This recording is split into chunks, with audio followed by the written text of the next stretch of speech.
وفا نیوز، رہیں خبروں سے باخبر۔ السلام علیکم ناظرین، ہمارے ساتھ اس وقت موجود ہیں معروف بلڈر اور آباد کے سابقہ چیئرمین جناب محسن شیخانی صاحب۔ محسن شیخانی صاحب کے بارے میں کیا کہا جائے، یہ شیخانی گروپ جو ہے اس کے جو ہیں وہ بہت ساری خدمات ہیں پاکستان کے لیے اور اس شعبے کے لیے۔ تعمیراتی فیلڈ میں جو ہے وہ ابو بکر شیخانی صاحب کا نام بڑا معتبر سمجھا جاتا ہے ہر حلقے میں، اور انہوں نے جو خدمات اس شعبے کے لیے انجام دیں وہ اپنی مثال آپ ہے۔ اور آج جو محسن شیخانی صاحب کو پذیرائی مل رہی ہے تو میرا خیال میں اس میں بھی جو ہے وہ ابو بکر شیخانی صاحب کی خدمات تھیں، اور جس کے بعد ان کو خاصی جو ہے وہ سپورٹ ملی اور اسی روٹ پہ انہوں نے کام کیا۔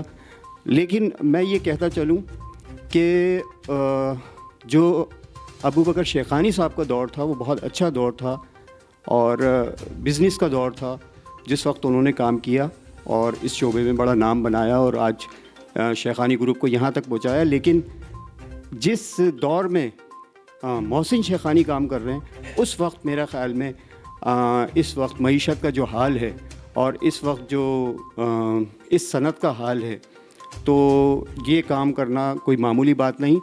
اپنی پروجیکٹ کے علاوہ اتنی بڑی ذمہ داری، اتنی بڑی انڈسٹری، اتنے بڑی ایسوسیشن کو چلانا جو پاکستان کی سب سے بڑی ایسوسیشن کہلاتی ہے آباد کی، اسے چلایا اور جو ہے اپنے ساتھیوں کے سمجھانے کے باوجود انہوں نے اس سے جو ہے وہ معذرت کی اور اپنے نجی کاموں کی وجہ سے۔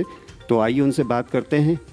ہمارے ساتھ موجود ہیں محسن شیخانی صاحب۔ السلام علیکم۔ وعلیکم السلام۔ محسن بھائی، کیا سمجھتے ہیں آپ اس شعبے میں جب آپ کا ٹرن اوور آیا ہے تو بہت زیادہ پرابلم کریٹ ہوئی ہوئی ہیں، تو کس طرح آپ سروائیو کر رہے ہیں اس فیلڈ کو؟ دیکھیں، پرابلم پالیسیز پہ ہے نا۔ پالیسیز جس طریقے سے آ رہی ہے اس کنٹری کی، جو اکانومی کنڈیشن ہے ایک بالکل اس وقت تو سینیریو بالکل ڈفرینٹ ہے۔ اس وقت تو ایک نیگیٹو امپیکٹ ہے اکانومی کی طرف بھی اور پولیٹیکل سیٹ اپ کی طرف بھی، اور لوگ یہ سمجھ رہے ہیں کہ نظر ہی نہیں آ رہا ہے، اس لیے کہ اوورسیز پاکستانی کی طرف سے بھی کوئی انوالومنٹس نہیں آ رہی، لوگ انویسٹمنٹ نہیں کرنا چاہ رہے ہیں۔ جب آپ کی ڈالر کی کنڈیشن اسٹیبل نہیں ہوتی اور اتنا بڑا ڈفرینس ہوتا ہے تو لوگ کہیں بھی چیزوں میں انویسٹمنٹ نہیں کرتے۔ مین وائل یہ ہوتا ہے کہ جب انسرٹنٹی ہوتی ہے، جب اکانومی انسرٹن ہوتی ہے تو آپ کی کہیں بھی پرائس نہیں رک رہی ہوتی۔ جہاں امپورٹ اسٹیل ہونا ہے وہ ڈبل پرائس ہو گئی، جہاں 1 لاکھ روپے ٹن تھا آج 2.25 لاکھ روپے ٹن ہو گیا ہے۔ تو کنسٹرکشن ایکٹیویٹی کو بڑا افیکٹ پڑتا ہے ان چیزوں سے، سب کاروبار کو افیکٹ پڑتا ہے۔ لوگوں کا انفلیشن ریٹ بڑھ جاتا ہے، بینک انٹرسٹ ریٹ اتنا بڑھا ہوا ہے 17% ہے، اور ڈالر نہ ہونے کے برابر ہے، لوگوں کی ایل سیز نہیں کھل رہی تو مال نہیں آ پاتے۔ تو یہ ساری چیزیں بالکل نیگیٹو امپیکٹ آ رہا ہے مارکیٹ میں، اور میں سمجھتا ہوں کہ جب تک آپ لانگ ٹرم پالیسیز نہیں کریں گے، اس ملک میں اتنے وسائل ہونے کے باوجود بھی ہم وہ چیزیں نہیں کر پا رہے جو ہونی چاہیے۔ لیڈرشپ کی جو ایک ڈائریکشن ہوتا ہے وہ کہیں نہیں مل رہا۔ لوگ اپنے مسائل میں سب لگے ہوئے، ہم سب مل کے، ہر آدمی یہ لگا ہوا ہے کہ پولیٹیکل گورنمنٹ لگی ہوئی ہے اپنے مسائل میں، اپوزیشن اپنے مسائل میں لگی ہوئی ہے، اور کنٹری کو ہم ترجیح نہیں دے رہے۔ میرا خیال ہے کہ جب تک ہم پاکستان کو ترجیح نہیں دیں گے ان سب چیزوں پہ یہ پرابلم رہیں گے۔ اور یہ انڈسٹری اسی طرح سارے انڈسٹریاں، مطلب گھر اب جب لوگے، جب آپ کھانا کھا رہے ہوگے، اپنے بچوں کو سیکیور کر رہے ہوگے، آپ کے پاس فنڈز ہوں گے، آپ کے پاس پالیسیز ہوگی۔ جب اسٹیٹ بینک نے اپنی پالیسیز ختم کر دی، جو ہاؤسنگ فائنینس انہوں نے شروع کیا تھا، جو لو ریٹ پہ انہوں نے کیا تھا ایک لو انکم لوگوں کے لیے، کہ ہم وہ بھی بند ہو گیا نئی گورنمنٹ کے آنے کے بعد۔ تو میں سمجھتا ہوں کہ یہ ساری چیزیں، اس لیے کہ لاسٹ گورنمنٹ نے بہت کام کیا تھا۔ جب تک ڈیجیٹلائزیشن سسٹم ہم نہیں کریٹ کریں گے اس ملک میں، لوگوں کے ہاتھوں میں ہوگا، وہ بیوروکریسی یہ سمجھ رہی ہوگی کہ میرے سائن سے آپ کو اپروول ہوتی ہے یا فائدہ ہوتا ہے، وہ یہ سمجھ رہی ہے۔ یہاں کام نہ کرنے کی تنخواہ لی جاتی ہے اور کام کرنے کی یہاں پہ رشوت لی جاتی ہے۔ یہ والا ہم نے سسٹم بنا دیا ہے، اور وہ سمجھ رہا ہوتا ہے کہ میں کروں گا تو یہ چیزیں ہوں گی۔ تو یہ مشکل حالات ہو گئے، پالیسیز نہیں ہے، کوئی گورنمنٹ نام کی چیز نہیں ہے۔ تو یہ ایشوز ایسے ہیں جس کی وجہ سے آپ کا پورا کنٹری سفر کر رہا ہے۔ حالیہ دور میں جو لسٹر ٹاور کا جو واقعہ ہوا اس میں سمجھا جا رہا تھا کہ شاید آپ کو خاصا جو ہے وہ تنقید کا سامنا کرنا پڑے گا اور آپ لوگوں کی طرف سارا میڈیا کی نظر تھی، لیکن آپ نے اس وقت آ کر جو کھڑے ہو کے اپنا کردار ادا کیا، تو کیا آپ نے اپنی پوزیشن بچائی یا ان کو کمپنسیشن دلایا؟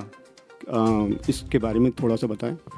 میں سمجھتا ہوں کہ نسلا ٹاور کا ایسا ڈیسیشن تھا جو تاریخ میں کہیں نہیں ہو سکتا۔ مطلب ایک بلڈنگ میں کچھ 43 فیملیز رہ رہی ہیں اور اللیگلٹیز بھی نہ ہونے کے برابر تھی، اس میں کوئی ایسی چیزیں نہیں تھی، اور ایک پرسنل رنجش پہ میں سمجھتا ہوں پرسنلائز اتنے بڑے عہدے پہ بیٹھ کے چیف آف جسٹس صاحب کا اتنا بڑا عہدہ ہوتا ہے، اس میں آپ اتنے سے ایک ایشو کو 14 آپ نے ڈیمولیشن کے لیے آرڈر کیا اور کسی کو بھی آپ نے کچھ نہیں کیا، صرف ایک نسلا ٹاور پرسنل، اس میں پرسنل کھڑا ہونا، پرسنل اس کو دیکھنا، کنٹیم کرنا کمشنر پہ، چیزیں کرنا، تو میں سمجھتا ہوں کہ یہ ایسی چیزیں تھیں جس کی وجہ سے یہ ایشوز ہمارے سب اس لیول پہ آئے کہ لوگوں کو ہم نے بے گھر کر دیا۔ اس کا نقصان کس کو ہوا سب سے بڑا؟ میرے خیال سے اس ملک کو نقصان ہوا، اوورسیز پاکستانیوں نے اپنی انویسٹمنٹ، ان کو یہ ہوا کہ جب بلڈنگ بننے کے 5 سال کے بعد بھی کوئی، ہم رہتے ہوئے بھی کوئی توڑ سکتا ہے، جب سارے اپروولز ہونے کے بعد بھی بلڈنگ ٹوٹ سکتی ہے، تو یہ اکانومی کا پاکستان کو سب سے بڑا نقصان ہوا۔ ان 43 فیملیز کو تو ہوا، وہ تو بے گھر ہو گئی، وہ روڈ پہ آ گئی، ان کی بدوائیں جو آپ کو لگنی ہے وہ تو اللہ کو آپ کو جواب دینا ہے، اس رب کو جواب دو گے مرنے کے بعد، یا زندگی میں بھی آپ کو جواب دینا ہے۔ ویسے آپ لوگوں کا جو ادارہ ہے وہ جس وقت آپ تھے چیئرمین آباد، تو وفاق میں آتا ہے آئی تھنک سو، تو کیا گورنر صاحب نے آپ سے کوئی رابطہ کیا، یا اس وقت جب آپ کے اوپر شیلنگ ہوئی، لاٹھی چارج ہوا اور آپ کے وائس چیئرمین کا میرے خیال میں ہاتھ بھی اتر گیا تھا اسی دوران، لیکن آپ لوگ کھڑے رہے، تو گورنر صاحب نے آپ سے رابطہ کیا؟ کیونکہ وہ تو وفاق کے نمائندے تھے۔ دیکھیں، ہم سے رابطہ اس وقت سبھی لوگوں نے کیا، لیکن سب لوگ اس خوف سے تھے کہ کہیں ہمیں کنٹیم میں چیف جسٹس صاحب نہ نکال دے۔ سب لوگوں کو اپنی نوکری بچانی ہوتی ہے، اور لوگوں کے اوپر جب کسی کے اوپر آتی ہے، جب اس کی باری آتی ہے تو وہ اپنی جاب پہلے بچاتا ہے۔ گورنمنٹ آف سندھ نے ریگولائزیشن پالیسی بنا کے گورنر کو بھیجی، اور گورنر صاحب نے اس وقت سائن نہیں کی۔ اگر وہ کرتے تو یہ پالیسیز امپلیمنٹ ہوتی اور کوئی بورڈ بنتا، وہ ان چیزوں کو دیکھتا، لیکن ہر آدمی یہ خوف میں تھا کہ اگر ہم یہ کام کریں گے تو چیف جسٹس صاحب کنٹیم میں ہمیں بلا لیں گے، تو ہمیں کیا ضرورت ہے، لوگ مرتے ہیں تو مرتے رہے۔ آباد جو ہے وہ پورے پاکستان میں اس کے ممبر ہیں، 1200 سے زیادہ تقریباً ممبر ہیں، لیکن جو کراچی کے بلڈر کو پرابلم لاحق ہیں، میرا خیال میں اور شہروں میں بلڈرز کو اتنی پرابلم نہیں ہے، اس کی کیا وجہ ہے محسن صاحب؟ دیکھیں، کراچی وہ ہب ہے جہاں پہ ہائی رائز یا بلڈنگ کا کانسیپٹ آیا۔ پاکستان میں کنسٹرکشن ایکٹیویٹیز کا کوئی تھا نہیں۔ یہ ایسوسیشن 1972 میں بنی، 50 سال آج اس کو ہو گئے اس ایسوسیشن کو، اور جتنی بھی ایکٹیویٹی ہے ہمارے 700-800 builder from related to Karachi. تو کراچی وہ مارکیٹ ہے جہاں ورٹیکل کنسٹرکشن ہوتی ہے، جہاں کانسیپٹ تھا، پہلے گراؤنڈ پلس 4 ہوتی تھی، آج گراؤنڈ پلس 50 تک ہوتی ہے، اور وسائل کے یہاں پہ انفراسٹرکچر کے جو ایشوز ہیں وہ بھی بہت تھے، اس لیے کہ ہم نے انفراسٹرکچر ڈیولپ نہیں کیا۔ جب ورٹیکل ہم بلڈنگ بناتے تو انفراسٹرکچر کو ساتھ کرتے، جب ورٹیکل بلڈنگ ہم اپروول کرواتے ہیں تو بیٹرمنٹ اور ڈیولپمنٹ کے لیے اربوں روپے لیے جاتے ہیں، اور وہ وہاں استعمال نہیں ہوں گے تو وہ آپ کی ڈیولپمنٹ نہیں ہوگی، انفراسٹرکچر نہیں ہوگا، تو وہ ایشوز بھی ہمارے ساتھ ساتھ چلتے رہے۔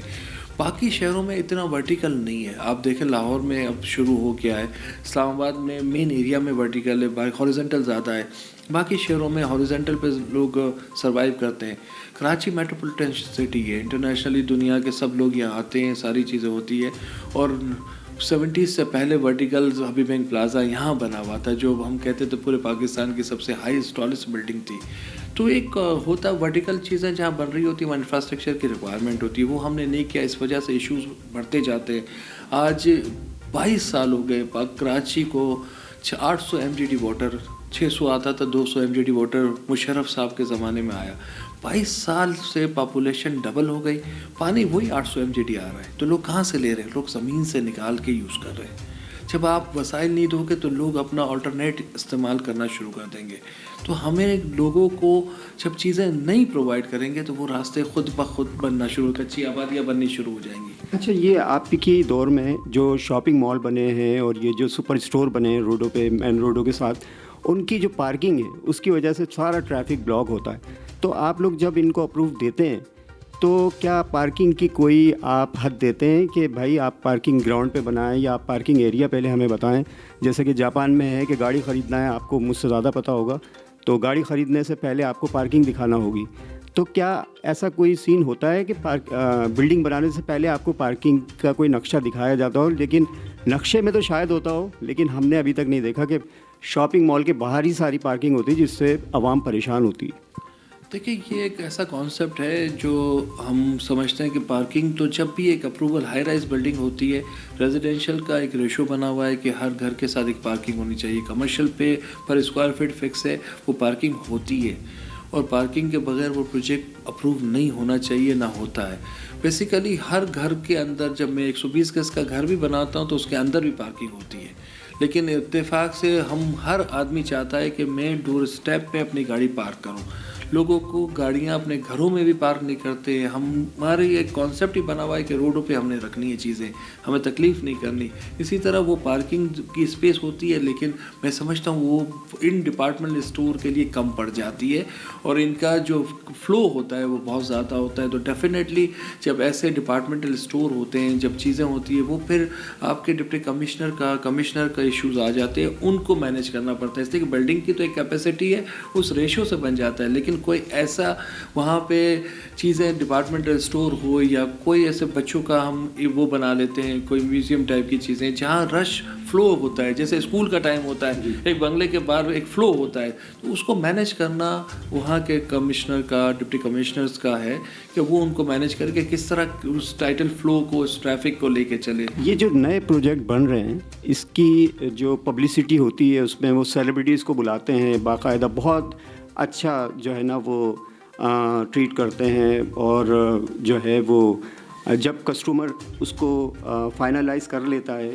اس کے بعد جو ہے اس کے ساتھ وہ معاہدے سے ہٹ کے چیزیں کرتے ہیں، جس کی بہت ساری شکایتیں آپ تک بھی آتی ہوں گی. تو کیا آباد اس کو دیکھتا ہے؟ آباد بالکل اس کو دیکھتا ہے. کسی بھی پروجیکٹ میں جو ممبر آف آباد ہے اور وہ کمرشل پروجیکٹ ہے اس میں آباد کا ممبر ہونا ضروری ہے، اور جو یہ اللیگل کنسٹرکشن ہو رہی ہے اس میں آباد کا یا سوسائٹیز ہوتی ہے اس میں آباد کا کوئی رول نہیں ہوتا.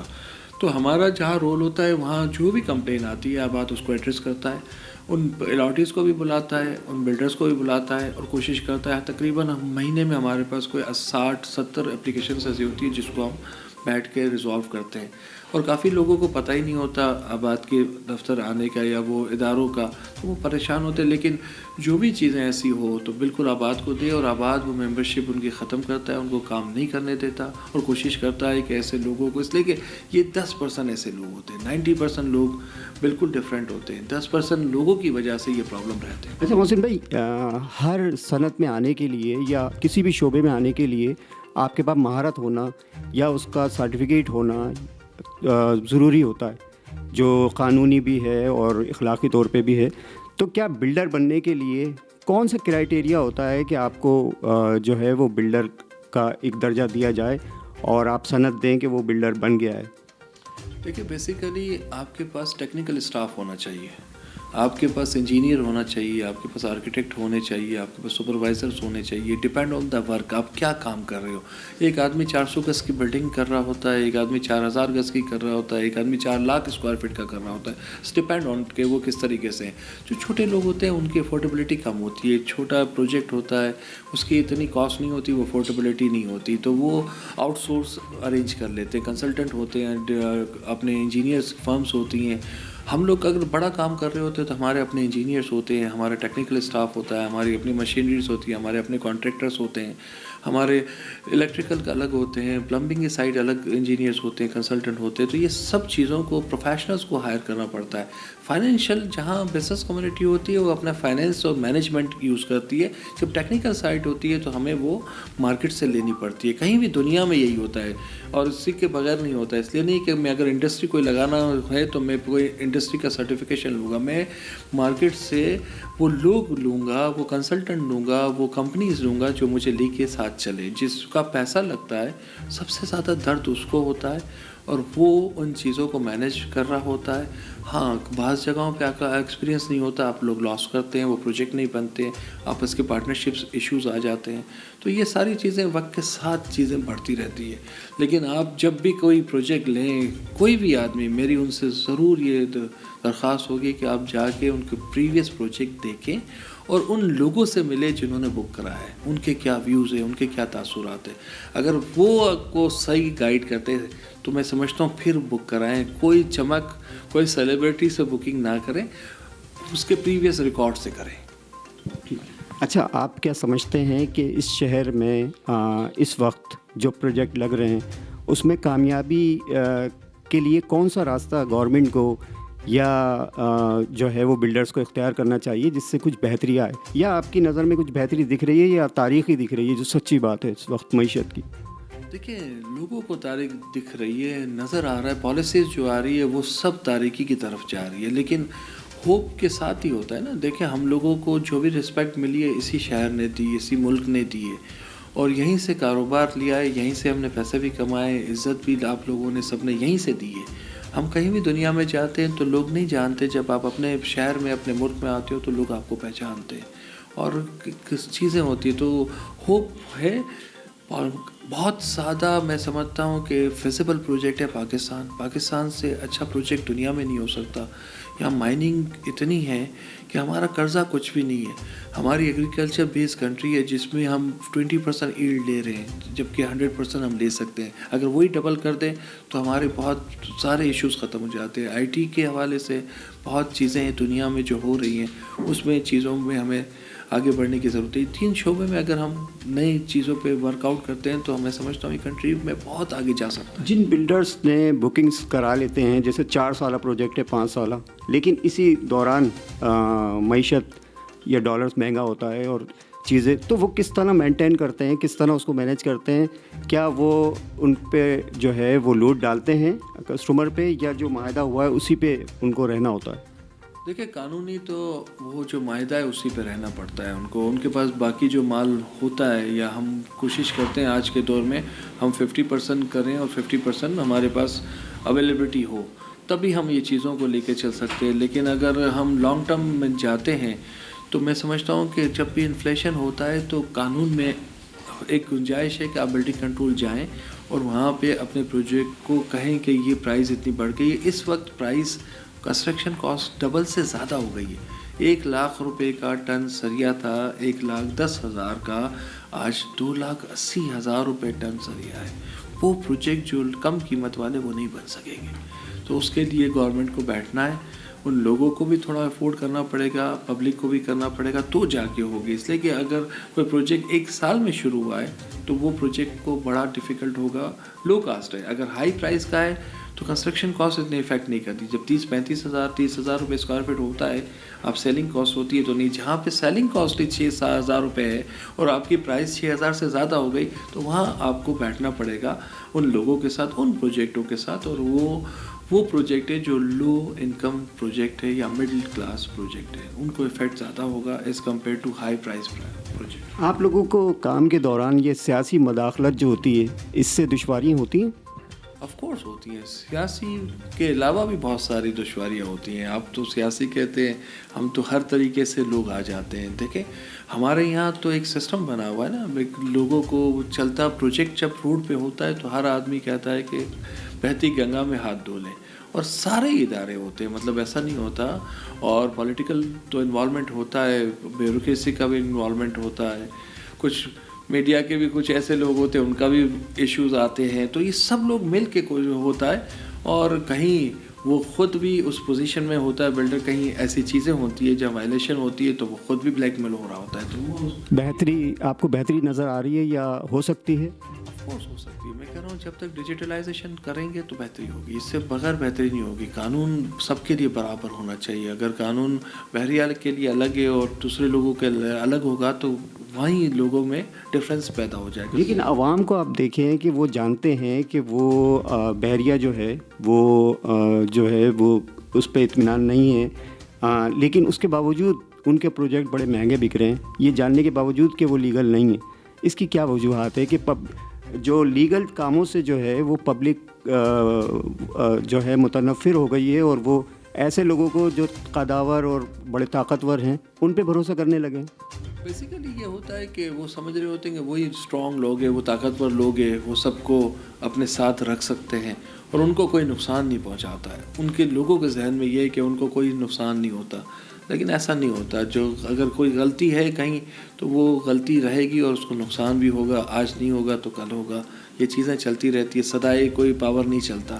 اور کہیں جب سورج نکلتا ہے تو اس کو ڈوبنا بھی ہے. تو یہ ہے تو چیزیں ہمیشہ اسی طرح چلتی ہے. اور لوگوں کو سوچنا چاہیے اور دیکھنا چاہیے جہاں ٹائٹل ڈاکومنٹ ہو، جہاں چیزیں ہوں جس میں وہ ایسی انویسٹمنٹس ہو. جب آپ کوئی چھوٹی چیز بھی لیتے ہیں تو ایک قربانی کا جانور بھی دیتے ہیں تو 4 دن گھومتے ہیں اور پوری مارکیٹ چیک کرتے ہیں. تو یہ تو اپنا گھر ہوتا ہے، ایک فیوچر ہوتا ہے.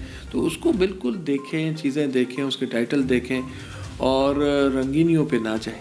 آپ کی کامیابی کا راز، جو آپ کے اپنے پروجیکٹ ہیں وہ کامیاب ماشاءاللہ، اور جو آپ کو پوزیشن ملی اس کو بھی آپ نے ایسا انجام دیا کہ آپ کے بعد والے بھی جو ہیں وہ آپ کو چھوڑنے پر تیار نہیں ہیں. ہم نے ایسی تقریبات دیکھی جس میں ہر شعبے نے آپ کو جو ہے نا آپ کے بلڈر کے علاوہ جو ہے وہ بہت سے لوگوں نے کہا کہ نہیں آپ کو اس میں رہنا ہے. کیا وجہ ہے اس کے پیچھے، کیا ہے؟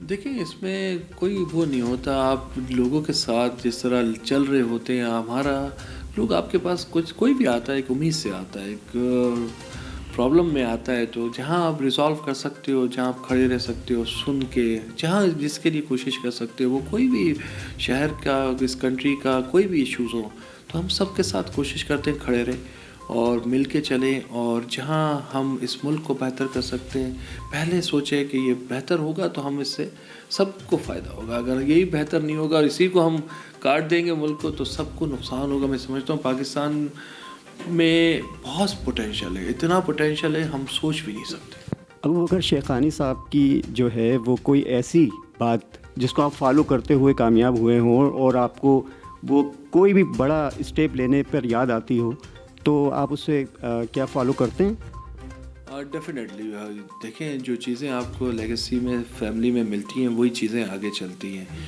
تو ایک رسپیکٹ ہوتی ہے، وہ ہمیشہ چھوٹوں کے ساتھ، اپنے ساتھ والوں کے ساتھ، اپنے بڑوں کے ساتھ بڑے رسپیکٹ سے، عزت سے اور ہمبل ہوتے تھے. اور ان کا جو طریقہ کار تھا سب کو مل کے کوشش کرنا، جہاں وہ کچھ بھی کر سکتے تھے وہ کھڑے ہو جاتے تھے. میں سمجھتا ہوں ایک جذبہ تھا ان کا، اور وہ چیزیں اس شہر کے لیے ایز ایمن شپ بھی وہ کھڑے ہوئے، ان کو سرو کرنے کا موقع ملا. لیکن جو سسٹم ہے اس سسٹم سے وہ بھی تھک گئے کہ اس کو وہ میرے خیال سے جہاں آپ اپنی آواز نہ اٹھا سکے، پالیسی پارٹی میں جب جاتے ہیں تو پارٹی پالیسیز ہو جاتی ہیں. جو رائٹ ہے اپنے کانسٹیٹیوشن کا جہاں لوگ ہوتے ہیں آپ کے ساتھ، ان کا بھی آپ چیزیں لے کے نہ چل سکے تو وہ پھر ایک مایوسی ہوتی ہے.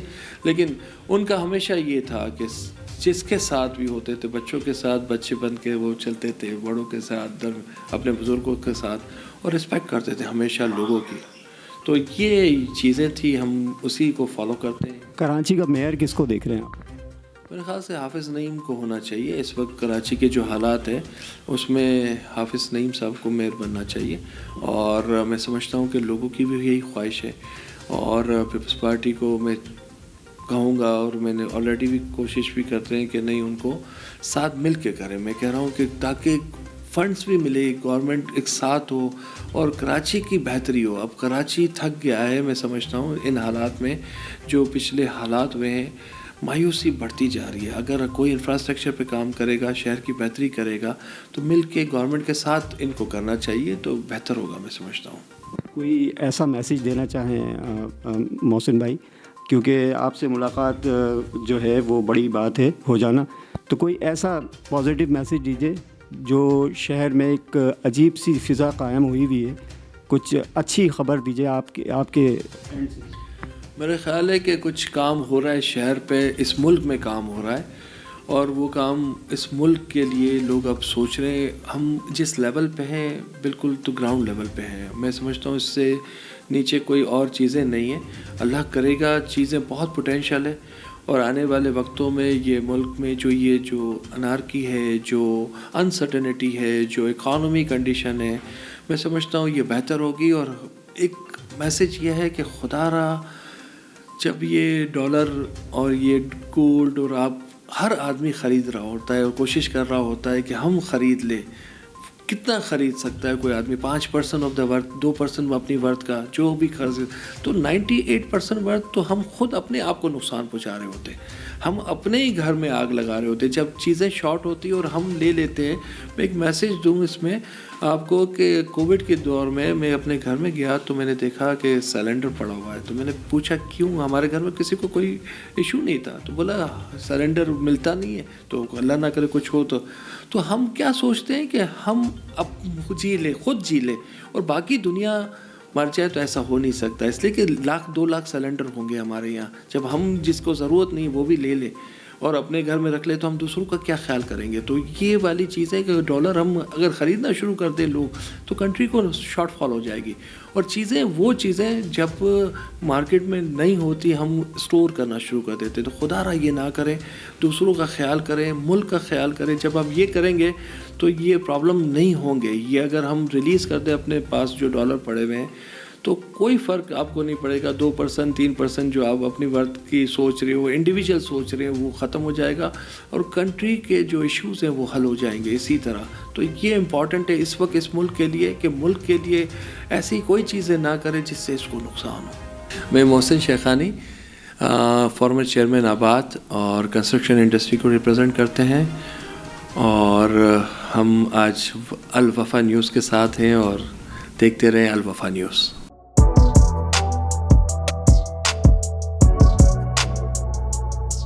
اس پر لائک اور سبسکرائب تو بنتا ہے. Thank you.